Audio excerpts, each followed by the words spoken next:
Welcome to For Life Conversations. My name is Lowell Hybe. I'm Director of Communications for Lutherans For Life. And with me today is our new National Lutherans For Life President, Diane Albers from St. Louis, Missouri. Welcome, Diane. Thank you. It's good to be here. Tell us a little bit about your involvement in Lutherans For Life. You've been a part of this ministry for many, many years. Tell us more. Yes, I have. I think it started when my youngest son was born, and my daughter was 17 months old at the time. And boy, I thought my life was over because I had these two babies, and where was I going to go and how was I going to do it? And eventually I figured that out, but I decided I wanted to do something besides be their mom. I mean, I enjoy being a stay-at-home mom and the wife of Mike, who taught high school math, but I wanted something more, and I wanted to be God pleasing, and I wanted to be something, not just go to a card game or something. I wanted it to be really meaningful. And so I saw a notice about Lutherans for Life in the Missouri Voice, which is our district newsletter. And I went to a meeting, and I soon became president of a new chapter in St. Louis. And at the time, Jean McKay was the president of Missouri, and she used the same format as national. All the presidents were on the board. So I became a member of the board of Missouri, and pretty soon I was in charge of starting chapters. And so most of the chapters in Missouri were started by me. And as I said, national asked the presidents to come and be part of the board. So Jean would always say, you need to come with me so that you can get used to doing these kinds of things. And so I was on the board. I came on the board then unofficially, but I've been on the board off and on since that time, which was, I don't know, probably 80. Okay. Is when I started. And then I forget what year it was, but I became president of Missouri when Jeannie moved to Kansas and decided to work with Kansas. So then I became president of Missouri. And then I've been president of the Council of Federation Presidents at one time or another, and on and off the board as a federation representative. So I've been here a long time, probably longer just about than anybody else. You've seen a lot of changes over the years. Does anything stand out to you in terms of the organization or the issues, or how do you see that? Well, the issues have really changed in that when we started, it was all about abortion. We didn't even really talk about anything else because it was right after Roe, not that long after Roe. And so everybody was, that was our focus. And now, of course, there's so many issues that are involved in God's view of life that, we have to expand. We have to, talk about end of life, and we have to talk about disabilities. And so that's interesting, because most of the time you really you can't really know everything about all of those topics, but you probably best to just kind of focus on one or two so that you can, talk about them intelligently.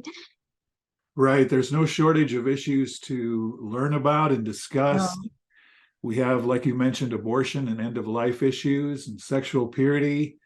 And now with sex trafficking being such a scourge in the country, we talk about that. We've had sessions on that at retreats and things, and there's just no end to it. But still, one thing that Lutherans for Life has done, and I think you'll agree with me, is stayed faithful to God's word and applying God's word to all these life issues. Yes, of course. And I think that makes us stand out over anybody else.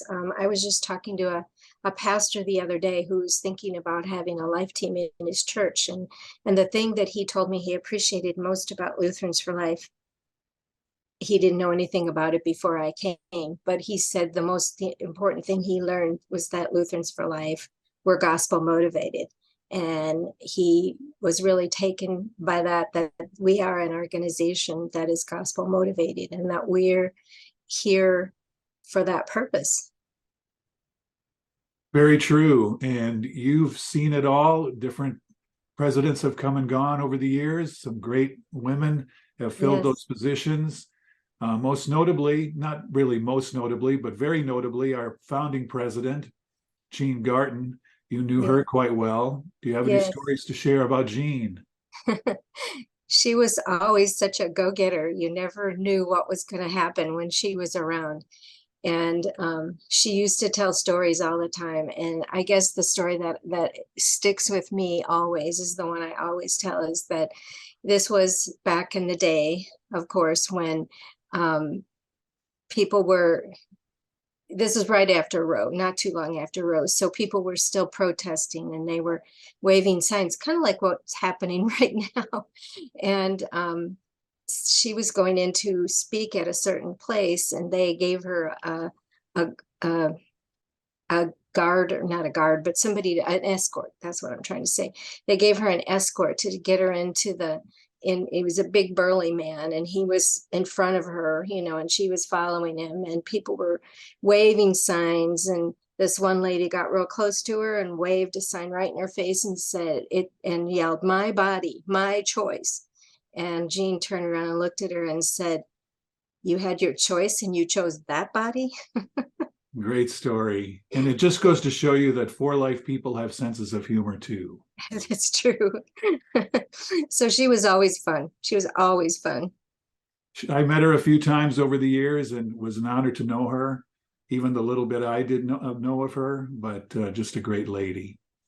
Yeah, she was very down to earth. I remember one board meeting we had was in Arkansas at the old store that Lutherans for Life owned, and so the whole national board was there, and she was sort of hosting it, and it was just really fun.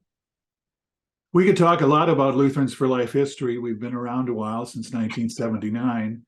Yeah. But let's look ahead to the future. Coming up this year, we have a big national conference slated for Earlsburg, Kentucky, which is near the Creation Museum and the Ark Experience. Why should somebody get involved with Lutherans for Life, and why should someone attend a Lutherans for Life conference? Well, one of the things that I think is most important about conferences are that you get to meet all kinds of people from everywhere who have the same values that you do and are excited about life and excited about doing what the Lord asks us to do. And it gives you such a boost. You learn so much at the conferences, and that's really important. But I think the most important thing that I get out of it is that I get to meet the same people and meet different people, and we all are focused on learning and figuring out how we can do better when we get back home. And it's just such a good feeling to meet all those people and be together. At our last conference, we hadn't had one for such a long time. It was kind of like Old Home Week, not only because you met a lot of people that you've met before, but just because it was just so familiar and so just so wonderful to be together with all those people.